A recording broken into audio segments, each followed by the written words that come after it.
All right, here's how you make a basic circle. This circle could be the top of an amigurumi softie. It could be the center, the crown of a hat, the bottom of a bag, whatever thing you need to make in a circular shape. There's a lot of different ways to do it, and I'll have a video of the magic circle and that sort of thing and other links. But this time I'm going to use my personal favorite, which is the 2-chain. So I've just done 2 chains, and I'm going to work my single crochets into this first chain. Second chain is just to give me some wiggle room. So with this size yarn, I think 6 is going to be my best starting point. So I'm going to do 6 single crochets in that 1 chain, and you can see how it's starting to turn into a circle here. It's 4, 5, 6. Now this number for the first round is going to depend on your yarn and your hook size. So make as many stitches as it takes for that circle to close easily and lay flat. You don't want it to pucker.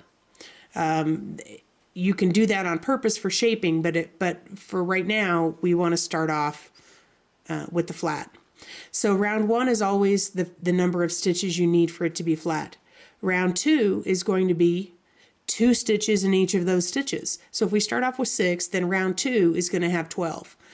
And we're going to do 2 SCs then in each stitch around. So that's 2,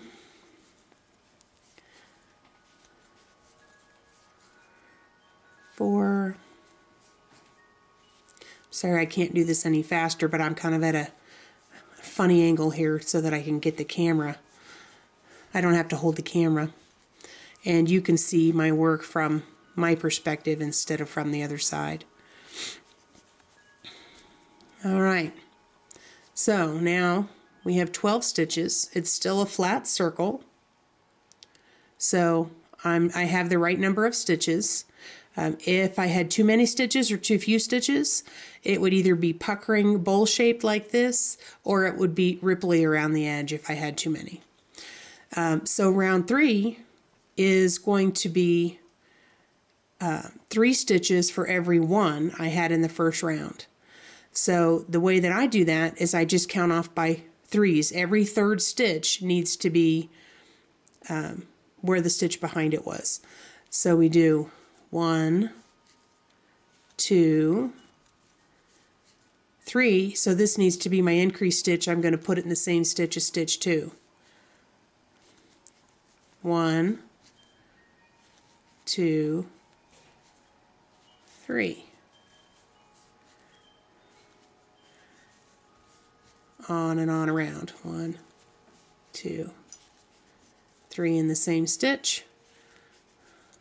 1, 2, 3 is my increase. Looks like we have a little bit farther to go here.